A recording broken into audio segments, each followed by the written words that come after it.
Hey folks, welcome to Mark's Chess Climb, where I'm documenting the process of getting to 2000 ELO.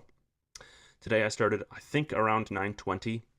I actually did a handful of games, 5-minute games, instead of sticking to the 10-minute games. I did a few 10-minute games as well, including the one that I did just now. So we'll see the results of that once we finish this video. Let's get to it. All right, here we go. Started off as black tonight. So let's get to it. So he started off with both of his center pawns coming forward. I pulled that second knight, the d6 pawn, up to protect that knight from eventually being taken. So we will go ahead and continue. He ends up pulling his d file pawn up. So I continue my normal defense here. Now he's starting to climb both of these two pawns on the left side, so that's something I'm keeping an eye on. Not necessarily reacting to yet, especially since here, I think, and I should have taken the free pawn right away. So with my knight on that e4 pawn, I should have just taken that right away, honestly, if I could go back, but didn't. I pushed right here to see if I could develop my b file knight. If he would take, he ended up not taking. He continued to develop in the center. I found that hanging pawn, so I took that. He attacked, I retreated. So right away, up a pawn. Then he continues to push that kingside pawn. So obviously I retreat that knight, and that can throw a wrench in things. Organizationally, like that's a pretty useless knight, I would say. Maybe not useless. It's still in the center of the board, but kind of throws the game a little bit off balance, in my opinion. I don't know. Maybe I'm wrong on that, but it feels like a knight that shouldn't be there necessarily. He keeps pushing, so he's clearly going after my king side. I honestly kind of ignore, and I want to push that knight out of there to clear up space for my bishop, and then also potentially my queen at some point. So he keeps pushing. I ignore, so I pin his knight to the queen.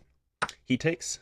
I take, open up my rook file. Honestly, even if I wasn't attacking his knight, which I am, I still think I don't mind opening that up. Maybe I should be more careful about opening that file up and exposing my king, but I just like having that. I mean, that to me, that's like developing a piece without having to do anything. That he just gave me a free development. So that's how I see that. So in any case, I'm attacking his knight right from the get-go here.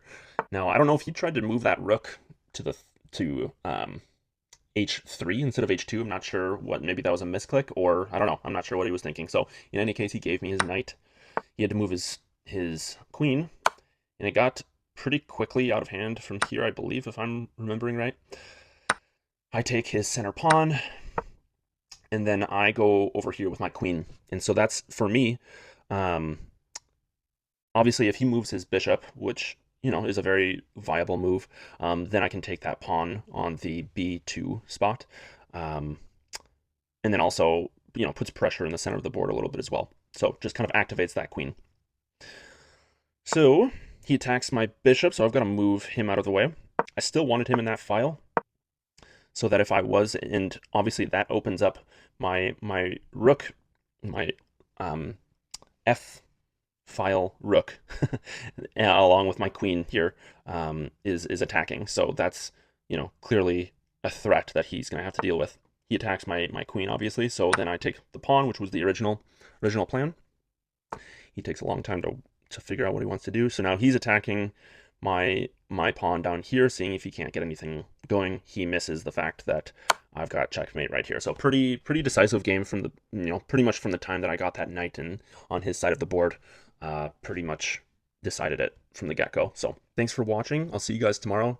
A like and a subscribe would be huge for me. I would really appreciate it. It helps me in the algorithm and just trying to reach more people, connect with more people, and hopefully grow a channel as I go along with this. But I appreciate you guys, and I'll see you tomorrow.